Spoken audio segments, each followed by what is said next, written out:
Welcome to my spoiler review of DC's Blue Beetle, one of the few elements from the old DCEU to remain after the new DCU reboot. Let's open it up and get started.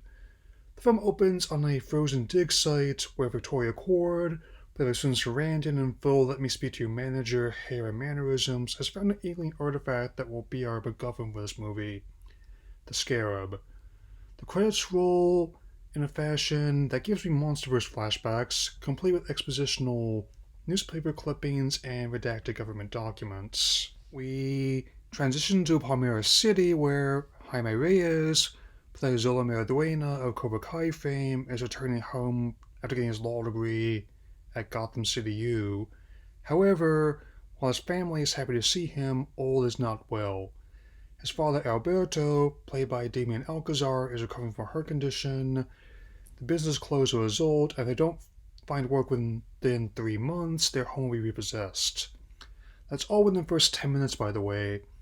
Heavy-handed, but it does establish the strongest aspect of the film right off the gate. How tight-knit Reyes and his kin are. I may not be familiar with most of these actors, but they do play off each other well. In point, his sister Milagro, played by Belisa Escobedo, honestly love how she takes no crap from anyone, even as she's leaving one in the patriarchy's bowl. Here, as the two of them are working as housekeepers, a lot happens. Victoria drafts her henchman Carapax, played by Raul Max Trujillo, into the One-Man Army Corps, or OMAC for short. Carapax tries to go after her niece Jenny, played by Bruna Marquezine, before Jaime intervenes. Victoria tries to fire them both before Jenny intervenes. She even gets Reyes the Elder interview for something better the next day. As for the receptionist at Cord Industries, again, heavy-handed, but I totally get why they're doing it. It's implied the company wasn't like this when Jenny's father Ted was in charge. Same with Victoria calling her chief scientist Sanchez when that's not his real name.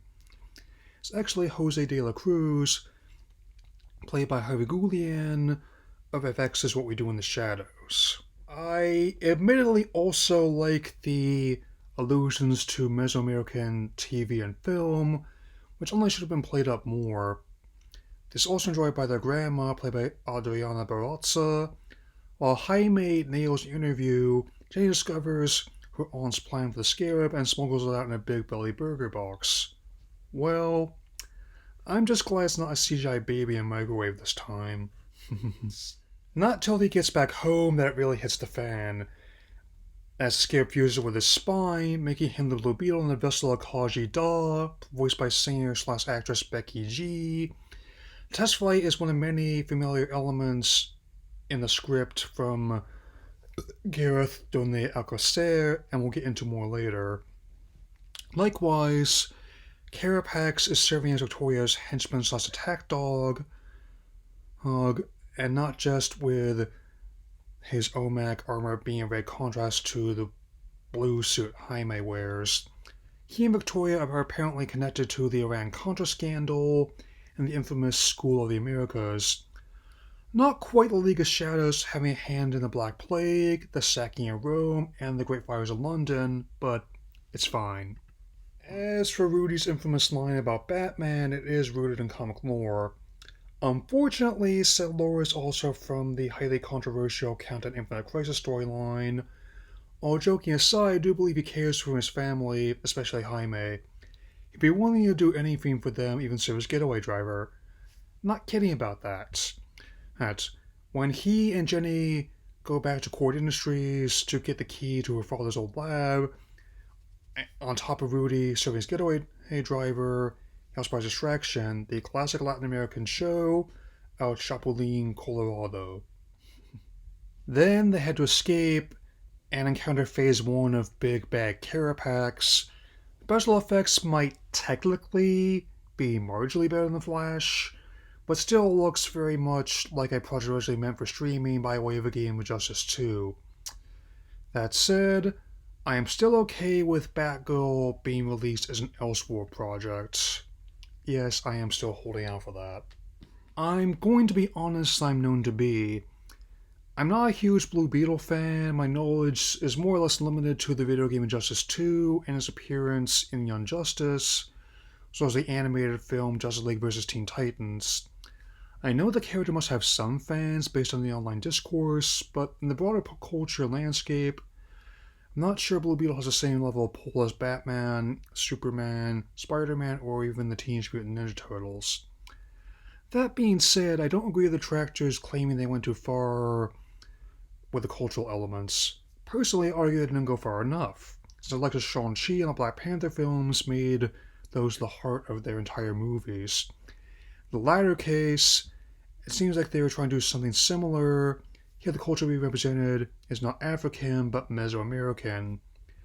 The music from Bobby Acrylic even sounds a bit like Goronson's work in the Black Panther films at points. The crew they put together is actually pretty solid. For example, would you believe the director of photography is someone who shot Rose Afraid and other A24 films? Editor Craig Alpert also has genre experience with Deadpool 2, but he also edited 2020's Doolittle, so don't know what to really think about that. John Billington also saw as production designer, but my feelings are a bit more mixed on Palmera's seed than others. I just thought it looked like the Schumacher verse Gotham went by 20% gentrification. Costume designer Maya C. Rubio is another story. His experience with comic adaptations has done great work as a Taika Waititi regular. The CGI shoots may not be as showy as what Marvel has done, but the practical suits for scale and close-up shots look great. One set I do like is former Core Manor, which is full of old tech and prototypes. As a Rudy name dropping the Flash, I guess it's another timeline Barry accidentally screwed with. Of all the characters being reworked for the reboot, I'm surprised by that one the least. Here, at the end of Act 2, is where Victoria crosses the point of no return.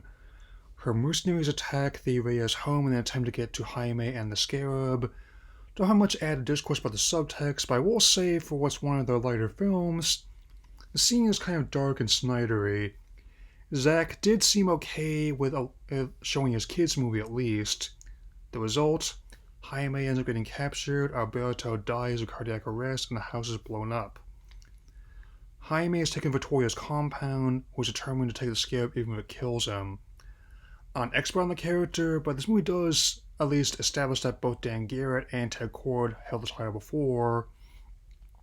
The rest of the family and Jenny team up to save Jaime and stop Victoria. I do like the idea of their Nana being a former revolutionary who can hold a gun that's almost as big as her. As for storming the compound and the bugs set to Motley Crue, nothing I haven't seen when playing Grand Theft Auto with the police strike cheat enabled. Inside Jaime's subconscious, we do get a goodbye with his father's spirit, which, not the best example I've seen in a comic film, does work for the story and did get an emotional reaction out of me. Jose frees Jaime before telling off his boss, and unfortunately runs afoul of Carapax. He tells Reyes everything will be alright, just as Carapax goes metallics and splatters his brains over the window. Classic rookie mistake. Not sure about Power Ranger comparisons, aside from Becky G also being the 2017 version of Trini, but other tokusatsu parallels make sense. The reason I chose Shin Kamen Rider as one of my backup plans. As we get a final fight and look at Carapax's past, I realize how much potential this film not only had, but ultimately went unrealized in this form. If all the elements had been more focused and developed, it could have been more impactful. Going back to Black Panther, the final fight between T'Challa and Killmonger was a culmination of their respective arcs, and though the latter went crazy and blind of rage, I couldn't help but feel sorry for him. Still, much like Batman, sorry Rudy, Reyes does find a loophole in the lethal takedowns. As Carapax drags Victoria into the flaming remains of the compound, it does remind me of that memorable line from Batman Begins. I won't kill you, but I don't have to save you. Bittersweet but hopeful note. The family leaves behind their old home for a new one. Jaime gets a job at Cord Industries, along with the rest of his family. Jenny takes over the company, and the two officially hook up. In fact, the Scarab even lampshades. The first thing he reveals is Ted Kord is alive and trying to contact his daughter. Personally not sure about Jason Sudeikis playing him, someone who's not a fan of his acting.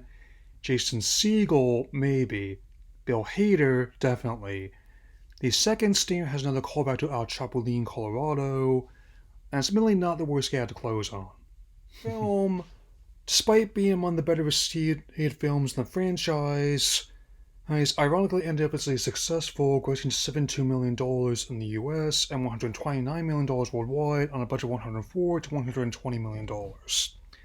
For the third straight time in 2023, also dropped more than Wonder Woman 84 and 2021's The Suicide Squad, both films that came out simultaneously on streaming during the pandemic. Some rather light marketing did not help, nor did the strikes or Tropical Storm Hillary. Can also cite stiff competition from TMNT Mutant Mayhem, Oppenheimer, fellow Warner Bros. Releases Barbie and Make 2, The Trench. Yet, much like how James was given the job being the reboot's co-architect, both the character and actor shall remain after the reboots, despite disappointing numbers. I don't know about another movie, but a TV show could work. Worked for Peacemaker, who was one of my favorites in the Suicide Squad. That, in between final season of Cobra Kai and the future Transformers movie, the lead actor and director will be fine. That's all for now. I will see you later this year to conclude this franchise spoiler review of Aquaman and the Lost Kingdom.